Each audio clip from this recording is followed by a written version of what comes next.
Do not plant a single cucumber until you watch this video. This will be the most important cucumber video that you ever watch. If you're new to the channel, please subscribe, hit the bell for notifications, and check out my Amazon store and Spreadshop links in the video description for everything I use in my garden and awesome custom apparel and gear. Cucumber plants have the ability of being one of the most productive crops in your summer garden, producing bumper crops of fruit. However, many gardeners struggle growing them because they are making 3 critical mistakes that are destroying their harvest. If you follow these cucumber growing tips, you will unleash the potential for the biggest cucumber harvest that you ever thought possible, and you and your neighbors will have more cucumbers than you know what to do with. The first mistake that many gardeners are making is they are planting their cucumbers way too early. I cannot tell you how many times I have seen gardeners start their cucumber seeds at the same time as they start their tomato and pepper seeds. This will end your season before it even starts. Cucumbers, along with squashes and melons, are part of the cucurbit family of plants.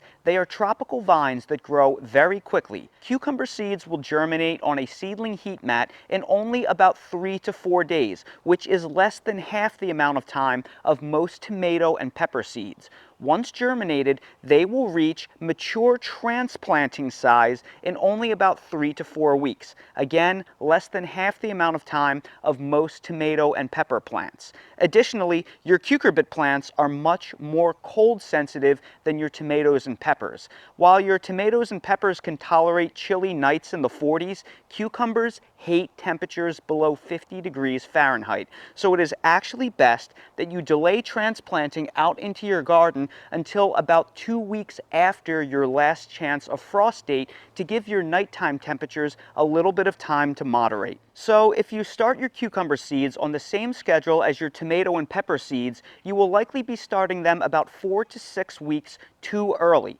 You will have these giant transplants vining all over the place that will be ready for transplanting many weeks before they are safe to go outside. And your only option will be to keep up-potting them progressively and have them take over your entire indoor area or start all over again. I start my cucumber seeds 2 to 3 weeks before my last frost date. From the date I sow my seeds, it is roughly 1 month until I have perfect transplants to go outdoors. Then I transplant them 2 to 3 weeks after my last frost date, and by then, nighttime temperatures are typically 50 degrees or warmer, providing them the perfect environment for my plants to explode with growth. Do not rush your cucumber plants and make sure you understand this timing. The second mistake that gardeners are making is they are selecting the wrong type of cucumber to plant out in their garden. There are 3 types of cucumbers: monoecious, gynoecious, and parthenocarpic. The vast majority of cucumber plants out there are monoecious varieties of cucumbers. If you're just grabbing random seed off a seed shelf or going to a nursery and buying plants, they are almost certainly going to be a monoecious cucumber variety.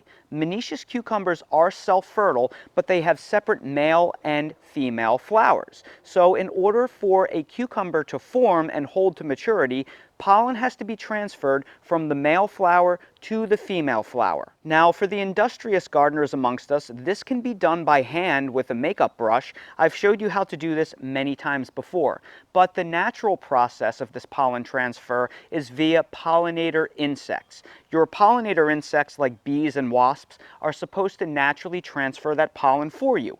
But what happens if you live in an area with little to no pollinator activity, like an urban or suburban area full of mostly concrete sidewalks, asphalt roadways, and lawns with not much else to draw in the pollinators? Well, in that case, if you are not manually hand pollinating, you will get no fruit. Those little baby cucumbers will shrivel, turn yellow, and fall off. This is an epidemic across many gardens, and it's probably the #1 reason why people get poor cucumber harvests. Gynoecious cucumbers are a special class of cucumbers that only have female flowers. In areas with high pollinator activity, or for growers that like hand pollinating their flowers, gynoecious cucumbers can dramatically increase your harvests because the plants don't waste energy and space producing male flowers. But in order to get fruit, you have to interplant monoecious cucumber varieties mixed in order to have male flowers to choose from. If all you grow are dioecious cucumber varieties, there won't be any male pollen to pollinate the flowers, and you will get zero fruit. Sometimes gardeners unfortunately make this mistake when they plant dioecious varieties. Most seed companies will sneak a small number of pollinator variety seeds into a seed packet that you buy to ensure this doesn't happen, but if all you do is take a small handful of seed and just plant a couple of them, there's a chance that you pick all dioecious varieties out of that pack, and then you roll the dice and you get no fruit in your garden at all. Make sure you read what you are buying and planting before you actually plant it. Parthenocarpic varieties are the cure to cucumber productivity issues. Parthenocarpic varieties require no pollination at all for fruit set. Don't confuse this with self-fertility. Self-fertility means that a single plant produces both male and female sex organs, but you still need pollen transfer in order to set fruit and have it hold to maturity. With parthenocarpic varieties, no pollination at all is necessary. You never have to hand pollinate. You won't need any pollinator insects. You can grow these cucumber plants completely indoors or in a greenhouse, and they will produce bumper crops of cucumbers effortlessly. In fact, in the absence of pollination, the fruits will be completely seedless. If you want the biggest cucumber production possible, plant parthenocarpic varieties of cucumbers. Just to be clear, these varieties aren't GMO or anything like that. Parthenocarpy is a completely natural trait that occurs in nature, so breeders are specifically crossing varieties together to express that trait.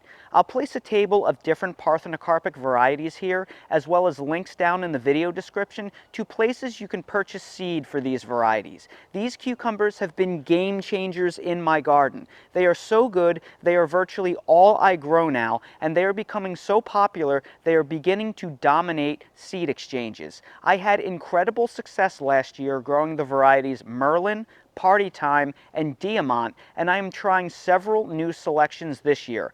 Merlin was probably the most productive cucumber I have ever seen, and the taste was fantastic. If you want a foolproof cucumber garden, please consider selecting some of these parthenocarpic varieties. The third mistake is a mistake most gardeners don't even know about, and it will literally kill your cucumber plants. And that mistake is allowing any cucumbers to mature on the vine.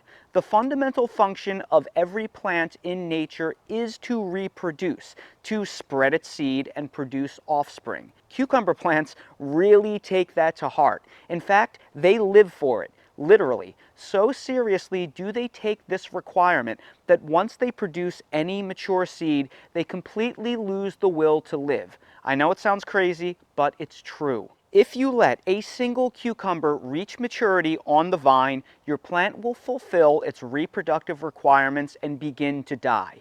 What does this look like? Well, a mature cucumber will start to become fat, and then it will turn from a dark green to a light green, and then to a light yellow color.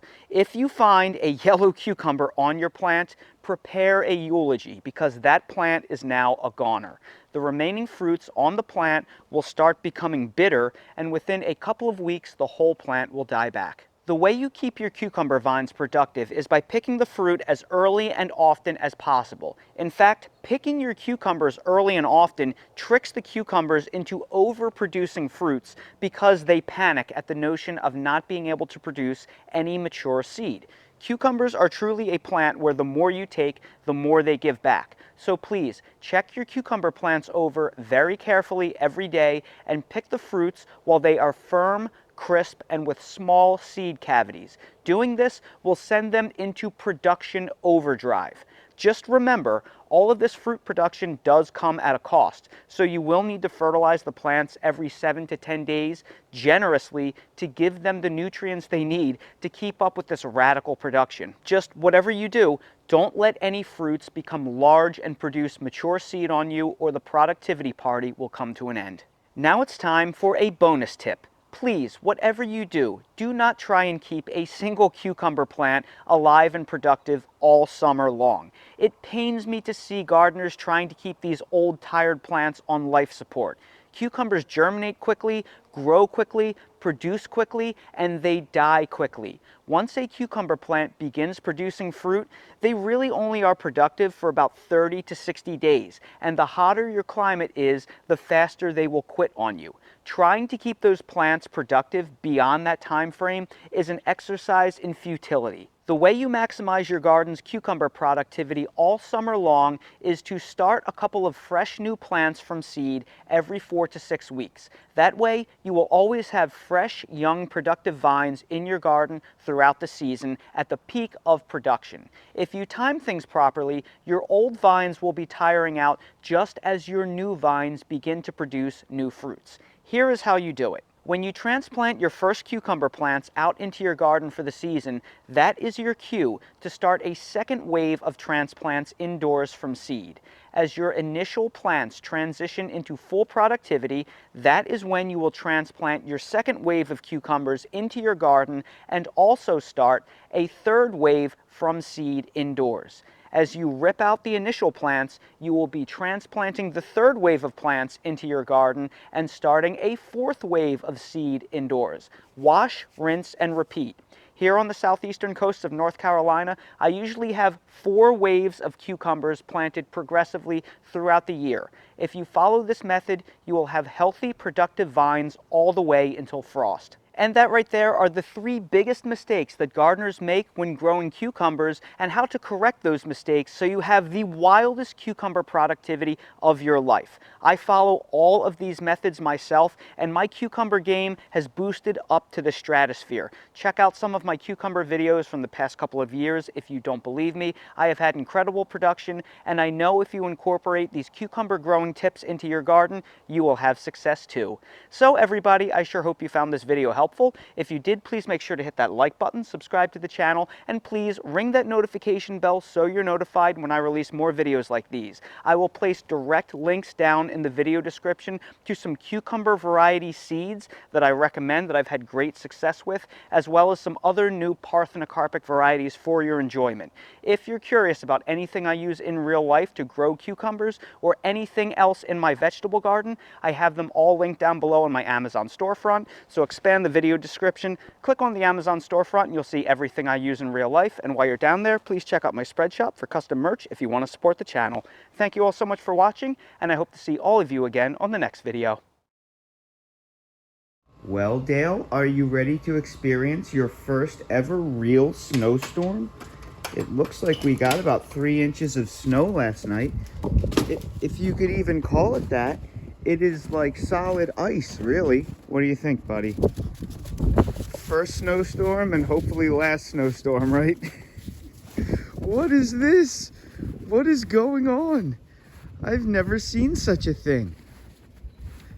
I like the way Dale is following my tracks. Dale's driving in my tire tracks. What do you think, buddy? You want to explore? Wow, look at all this snow. Definitely not something you see here, but once a decade.